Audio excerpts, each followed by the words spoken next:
I was asked to tell you just a little bit about myself this evening and also to introduce Sheikh Yusuf. And I want to give a special thanks to our non-Muslims who are visiting with us tonight.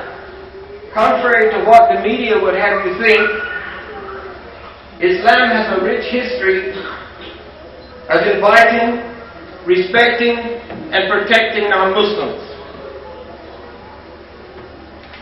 And we continue that rich history today. The word community could not and would not exist without the suffix unity. Tonight we celebrate uniting with our Jewish, Christian, Buddhist, Native Americans, and all other religions I have not named to increase a wholesome understanding of Islam and each other.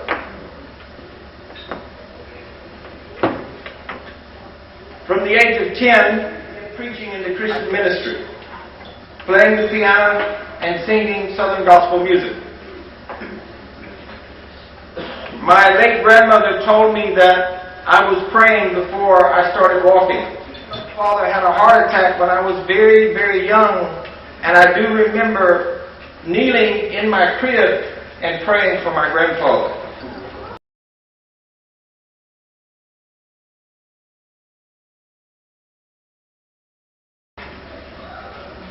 I, like Sheikh Yusuf, had an inquiring mind. I loved God with all my heart, my mind, my soul, and my strength. And nothing was more important to me than pleasing my Creator.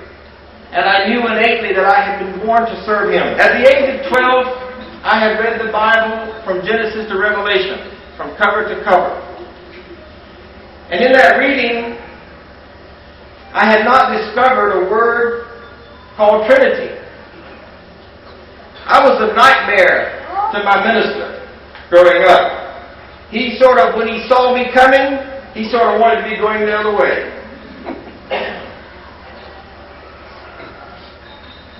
At the age of 12, I made an appointment with him, and I said, Reverend White, I've read this Bible now from Genesis to Revelation, and I can't find this word Trinity. He said, the reason you can't find it is because it's not there. He was very understanding. He tried to encourage me. He was very patient and very tolerant. He said, keep searching. So I did. I went to the library at school, took the Encyclopedia Britannica, and guess what I looked up? The word Trinity. And I found a phenomenal truth there. And of course, I went back to my minister and shared with him what I found. Believe it or not, he was still very happy and very patient with me. At the age of 15, I went to Lee College. I was beginning to study because I had every intention to be another Billy Graham, to be a great evangelist, because that's all I knew. Whilst I was at Bible college, I learned about the canonizing of the King James Bible. I was so distraught. It truly broke my spirit, and I almost had a nervous breakdown. I had to be put on medication because I had searched for the truth and I had not found it.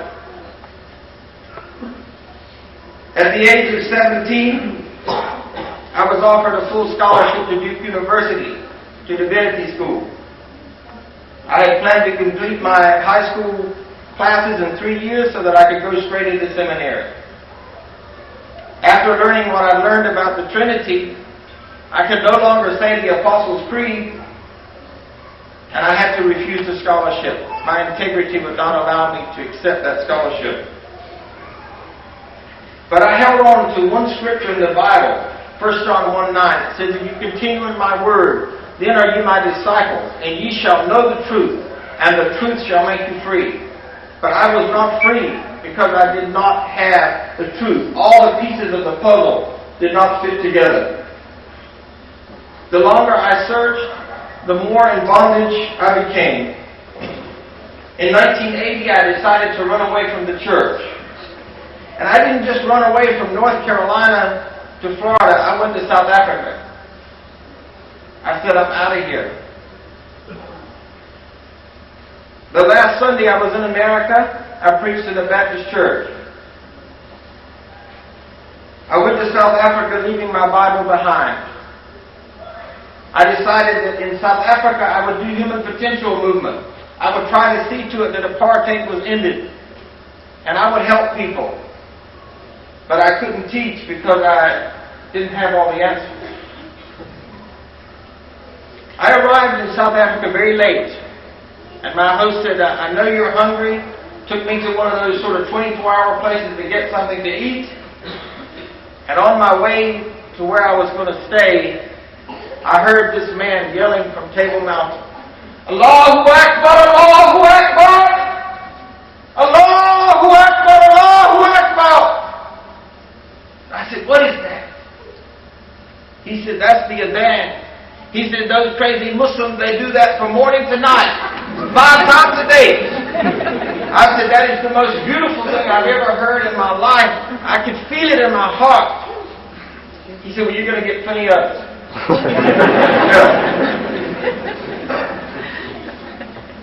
He said, you won't like it so much after a couple of days because they do it right up here and it's going to wake you up every morning. He also said, now let me warn you about those Muslims. He said, they all lie and they all steal. Well, I had to prove him wrong, and I did. But you know what's the sad part? I lived in that country for over 5 years, and nobody ever invited me into a masjid. I was searching. I was begging for people to teach me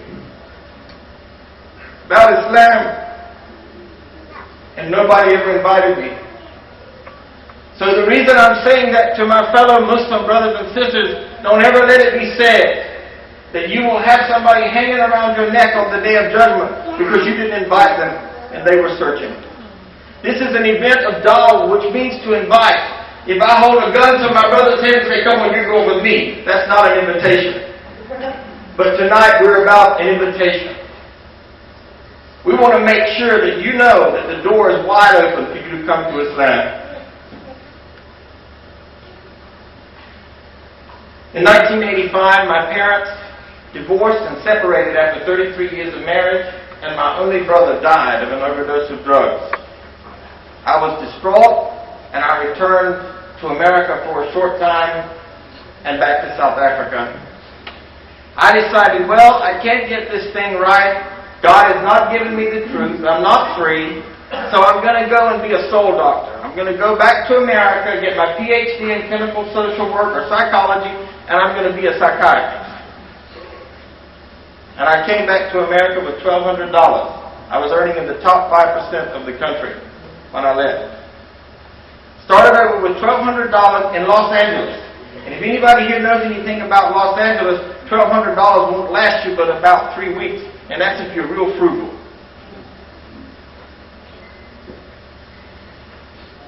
Allah blessed me with a wonderful wife. I was working in the store one day, and a man came to me and said, you lived in Africa, right? I said, South Africa, yes. He said, well, there's a man from Ghana that I want you to meet. I said, do you know how far Ghana is from South Africa? You know, it's not like we're going to be swinging in the same trees together or riding on the same elephant. You know, it's sad, but really, I'm in America, so I'm allowed to say this.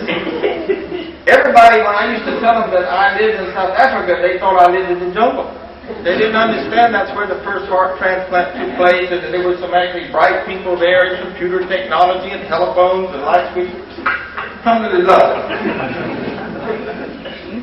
Light switch.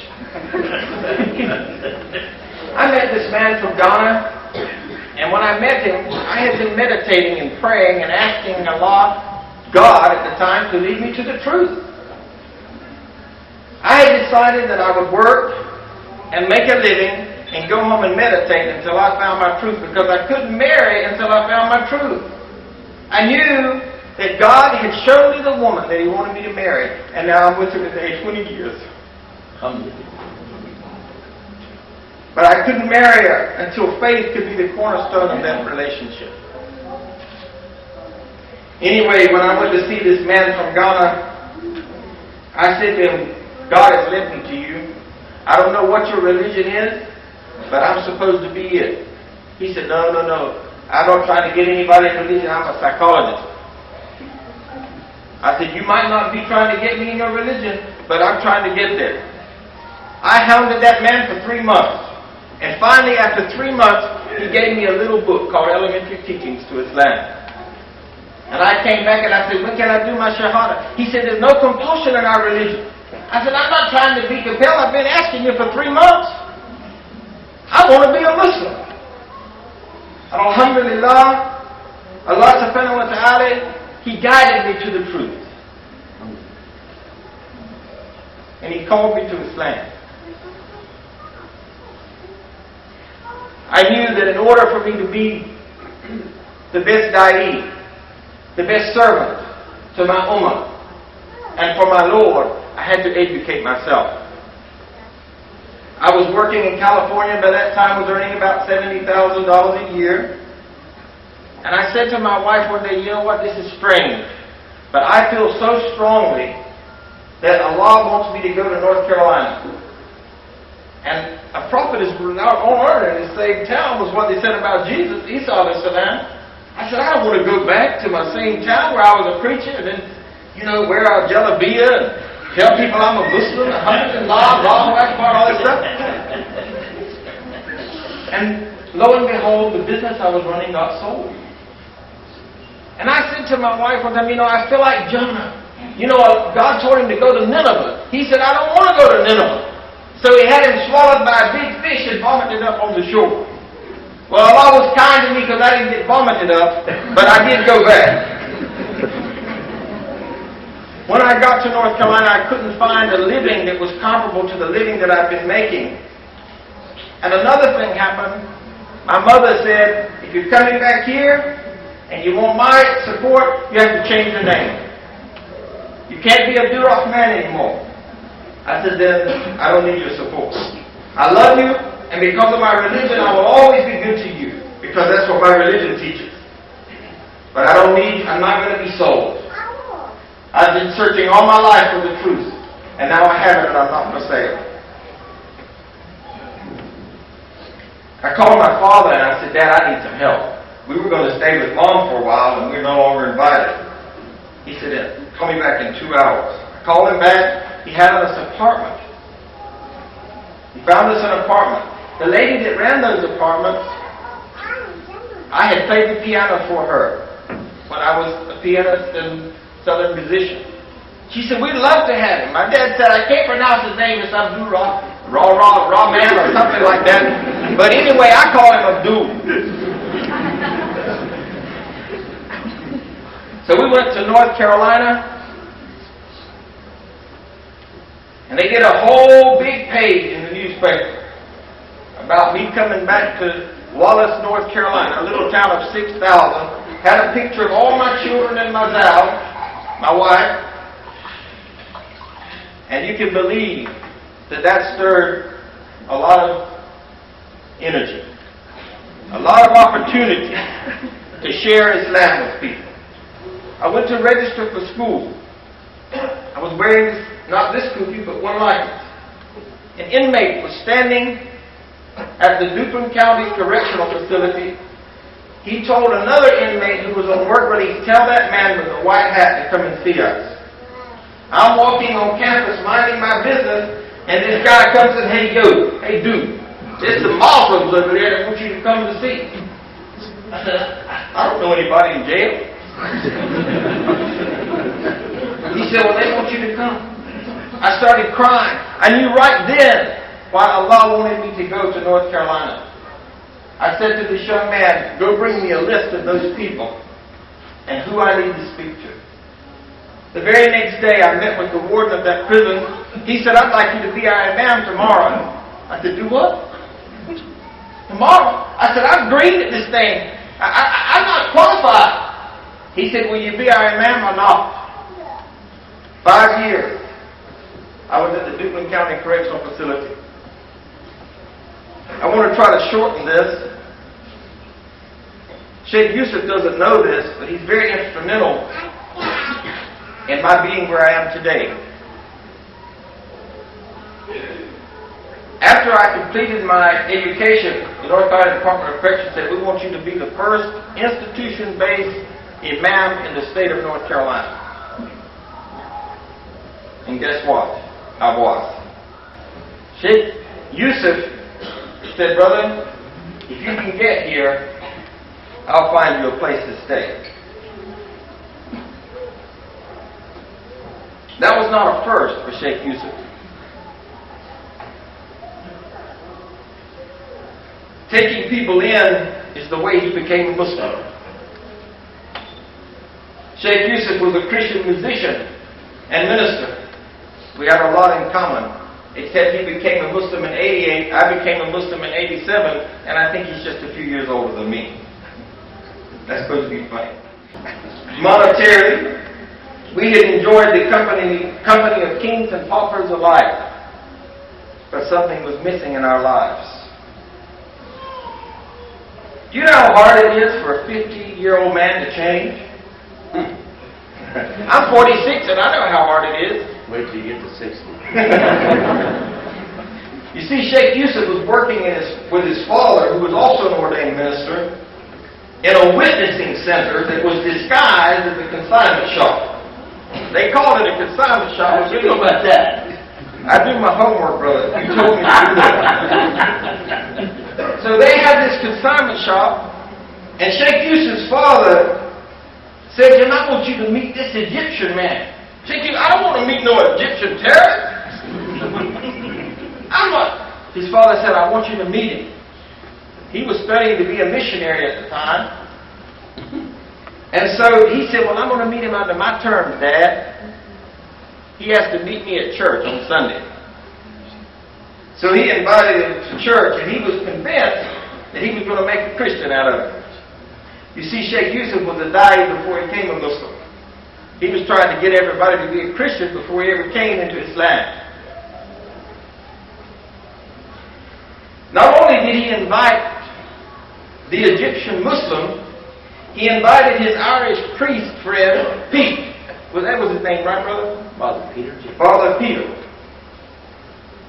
One day, when Sheikh Yusuf asked Muhammad, that was your Egyptian friend, right? What his religion taught about God, they were in the car, and Muhammad recited to him Surah Ikhlas.